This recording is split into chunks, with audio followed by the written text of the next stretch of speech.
In Genesis 22, I want to show you a man who feared God.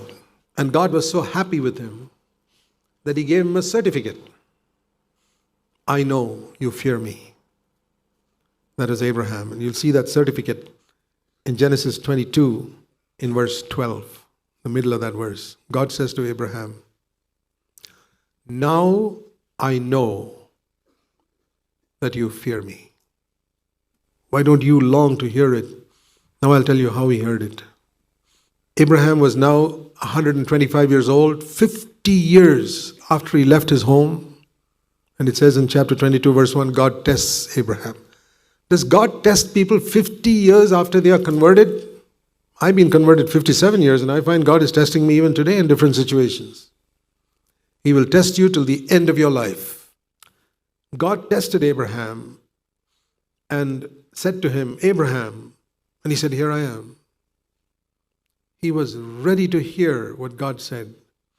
Take your son, the one whom you love, and put him for a burnt offering in Mount Moriah. That is a 3 days journey.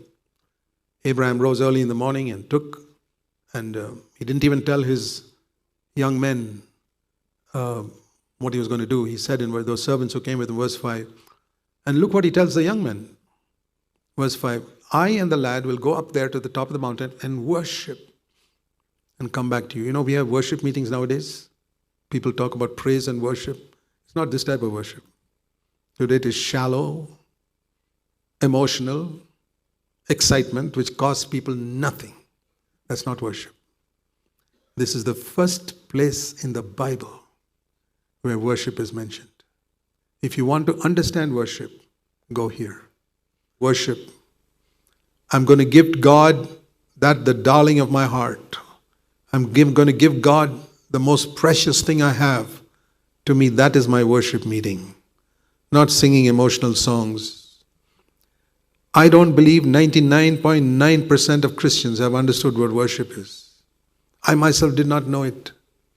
I thought it was singing songs on Sunday morning. I discovered it was not.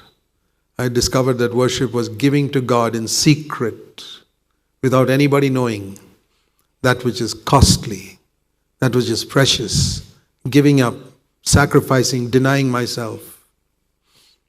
When you're tempted strongly to watch pornography and you deny yourself, the desire is strong in you and you refuse to look at it, that's worship.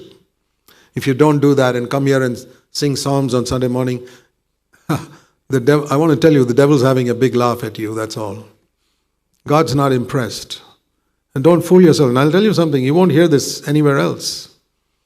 Other places, they'll only tell you, come on, raise your hands, come on, shout, yes, praise God, let's worship God, let's be excited. That's not what I'm going to tell you.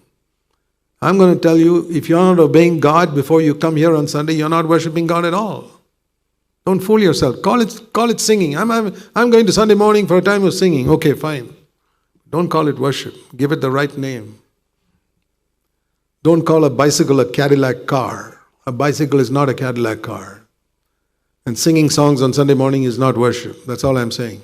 Give it its right name. Call a bicycle a bicycle. It's not a Cadillac car. Excited singing on Sunday morning is not worship. It's singing. This is worship. And when you worship God like this, in secret, nobody knows. Wife does not know the sacrifice he's making. His servants don't know. Alone, Abraham and God.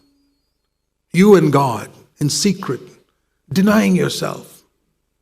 Refusing to look at that dirty picture.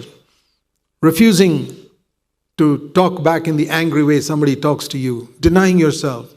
Loving that person who hates you. Being good. God sees your inward suffering when you're trying to do something to obey Him. And you know what He'll say to you? Now I know that you fear God.